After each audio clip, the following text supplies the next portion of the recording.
오늘 우리에게 주신 하나님의 말씀은 어제에 이어서 사도행전 23장입니다.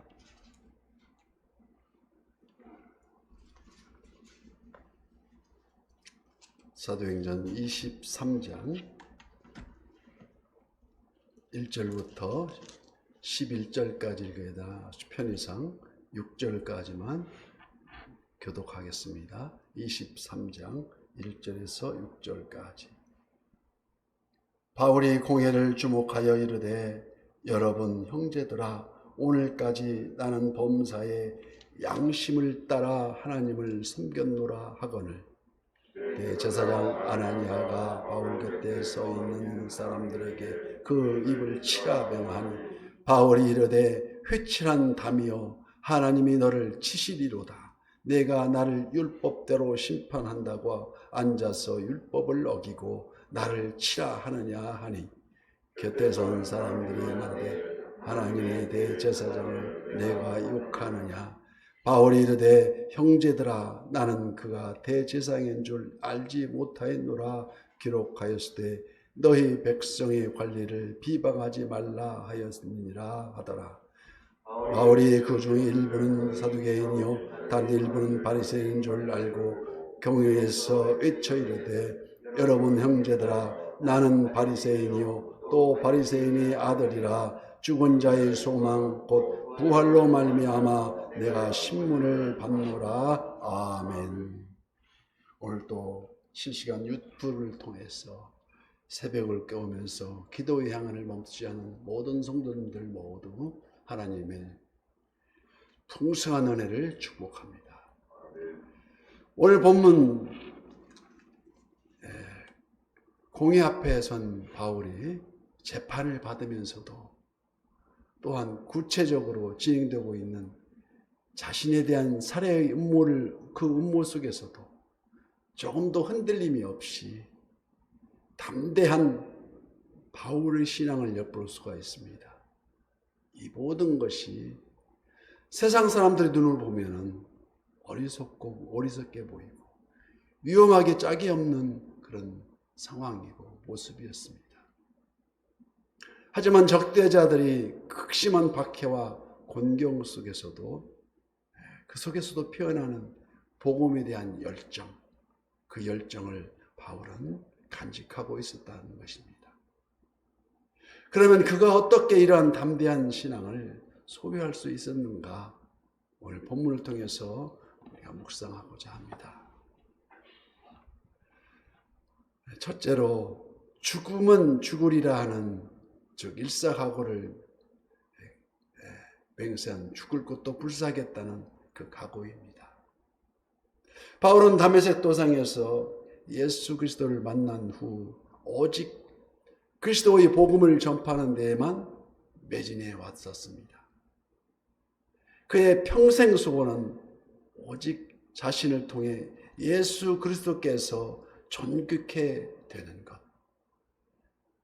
빌립보서 1장 20절 말씀과 같이 나의 간절한 기대와 소망을 따라 아무 일에든지 부끄러워하지 아니하고 지금도 전과 같이 온전히 담대하여 살든지 죽든지 내 몸에서 그리스도가 존귀하게 되게 하려 하나니라고 말하고 있습니다. 그래서 그는 예루살렘에 가면 유대인들의 박해와 핍박을 받을 것을 이미 알고 있고 또 예언을 통해 알고 있었으며, 또 많은 형제들이 그의 예루살렘행을 만류하였지만 오직 주 예수를 위하여 결박을 받을 뿐 아니라 죽을 것도 각오하고 담대하게 예루살렘으로 향했던 것입니다. 성도 여러분, 바울이 왜 그토록 생명의 위협 앞에서도 당당하게 맞설 수 있었을까요? 이는 바로 이와 같이 주를 위해서라면 생명까지도 불사하겠다는 일사각오의 신앙이었습니다. 사도 바울처럼 예수 그리스도를 위해서 목숨까지도 아끼지 않는 복음의 열정이 우리 선한 이웃 모든 지체에게도 내면 깊숙이 훨훨 타올라 올라가기를 예수님 이름으로 축복합니다. 축복합니다. 두 번째 이유는 부끄러움이 없이 하나님을 섬겼기 때문입니다. 바울이 사내들인 공회원 앞에서의 외침, 그는 아주 담대하게 나는 양심에 따라 하나님을 섬겼노라고 하늘을 우러러 땅을 굽어보아 한 점 부끄러움이 없는 생을 살았노라고. 오늘 본문 1절 말씀과 같이 바울이 공회를 주목하여 이르되 여러분 형제들아 오늘까지 나는 범사의 양심을 따라 하나님을 섬겼노라 하거늘. 물론 이 말은 바울이 완벽한 삶을 내세움이 아니요 오직 세상에 흠잡을 데 없는 인생 어디 있겠으며 완벽한 삶이 또 어디 있겠습니까? 다만 남에게 숨길 것 없고 또 하나님의 백성으로서 복음 전도자로서 떳떳한 삶을 살아왔다는 것을 강조하고 있습니다. 비록 우리가 물질적으로 또 여러 가지 부족하고 풍족하지 못하더라도 이러한 떳떳한 마음, 부끄러움이 없는 마음이야말로 용기의 가장 큰 원천이 되는 줄 믿습니다. 그리고 무엇보다도 우리가 읽지는 않았지만 11절 말씀에 그날 밤에 주께서 바울 곁에 서서 이르되 담대하라 내가 예루살렘에서 나의 일을 증언한 것 같이 로마에서도 증언하여야 하리라고 하시니라. 그 무엇보다도 그런 로마 선교의 소망에 대한 확신이 있었기 때문이라는 것입니다. 바울이 천부장의 도움으로 겨우 위험에서 벗어난 그날 밤 주님께서는 바울에게 나타나셔서 말씀하셨습니다. 담대하라. 네가 예루살렘에서 나의 일을 증언한 것 같이 로마에서도 증언하여야 하리라. 위기에 직면한 바울에게 주님께서 언제나 함께 하시며 보호하여 주실 것을 또 어떤 박해에서도 두려워하지 말라는 위로의 말씀이었습니다. 그리고 로마 선교에 대한 새로운 확신과 비전을 일깨워 줬다는 것입니다. 믿음의 눈을 떠서 자기 인생의 결말을 아는 자는 지금은 어떠한 고난도 한때의 과정으로 인식하고 담대하게 최선을 다하는 삶이 된다는 것이 아니겠습니까?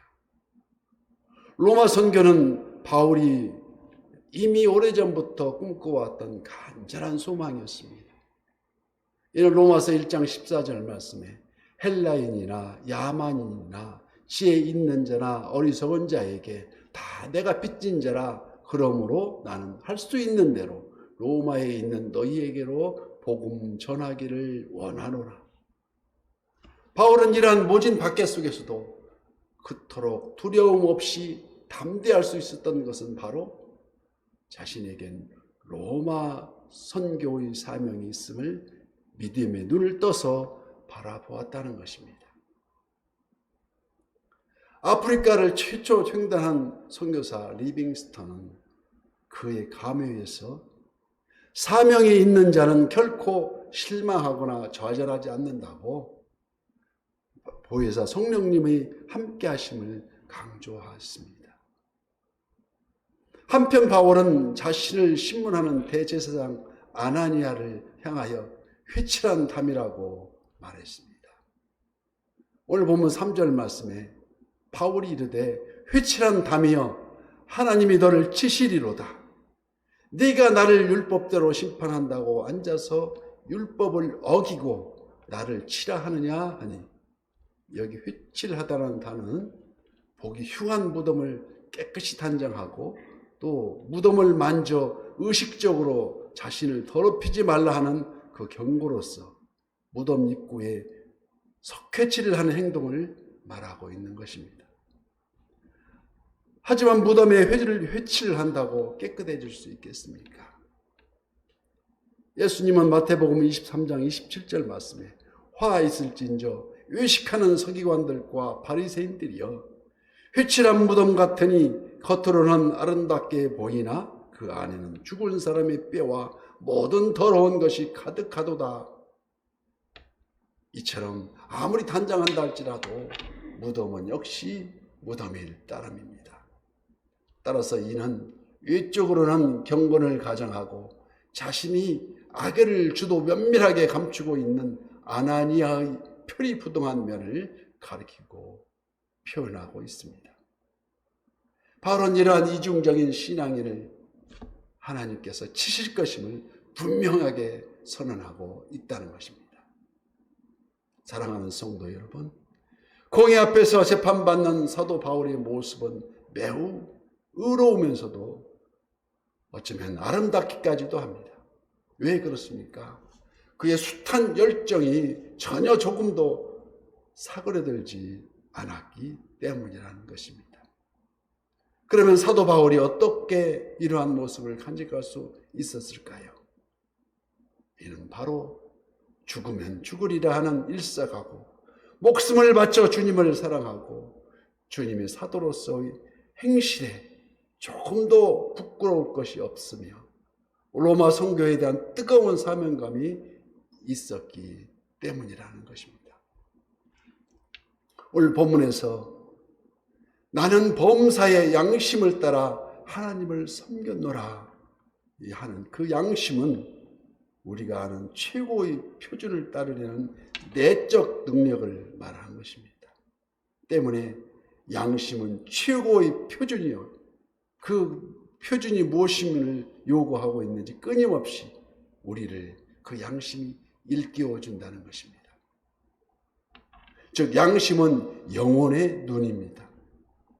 항상 하나님을 향하고 있는 양심은 언제나 나를 하나님의 앞으로 완전함으로 향하게 하고 우리 선한 이웃이 무엇을 해야 하는지를 하나하나 지시해 준다는 것입니다. 이와 같이 성령도 우리의 연약함을 도우시나니 우리가 마땅히 빌 바를 알지 못하나 오직 성령이 말할 수 없는 탄식으로 우리를 위하여 친히 간구하시니라고 로마서 8장 26절에 말씀하고 있습니다. 다만 우리의 결단은 복음에 부끄럽지 않는 바로 순종에 있습니다. 그래서 야고보서 4장 7절 말씀에 그런즉 너희는 하나님께 복종하라. 마귀를 대적하라. 그리하면 떠나리라고 분명히 말씀해주고 있습니다. 복음에 부끄럽지 않는 바로 그 순종에 오늘 또 새벽을 깨우면서 또 예배를 준비하면서 기도하고 승리하는 우리 선한 이웃 모든 지체가 되시기를 예수님 이름으로 축복합니다.